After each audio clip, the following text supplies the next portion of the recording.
ఇలాంటి మరెన్నో వీడియోలు చూడడానికి like, share, subscribe and comment. ఈరోజు ఈ వీడియోలో 24వ తేదీ ఫిబ్రవరి రోజున తిరుపతి పుట్టినరోజుగా ఎందుకు జరుపుకుంటామో తెలుసుకుందాము. శేషాచలంపై వెలిసిన శ్రీ వెంకటేశ్వరుడు వెలిసిన దివ్యధామం తిరుమల. ఆ శ్రీహరి పాద పద్మాల చెంత వెలిసిన ఆధ్యాత్మిక నగరి తిరుపతి. కొన్ని వందల ఏండ్ల క్రితం తిరుపతి ఓ చిన్న గ్రామం.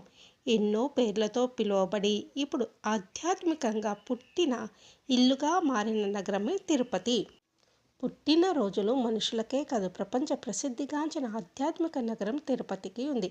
తిరుపతి నగరము క్రీస్తు శకము 1130లో ఫిబ్రవరి 24న ఆవిర్భవించినట్టు చారిత్రక ఆధారాలున్నాయి.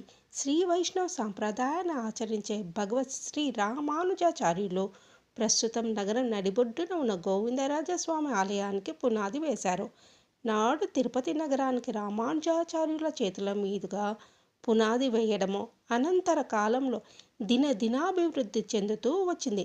సౌమ్యనామ సంవత్సరము ఉత్తర పాల్గొన పౌర్ణమి నాడు రామానుజులు గోవిందరాజుల పీఠాధిపతిని ప్రతిష్ఠించి నిత్య కైంకర్యాలు చేసేశారు. 4 మాడ వీధులను అగ్రహారాలతో తిరుపతి నిర్మాణానికి శ్రీకారం చుట్టారు.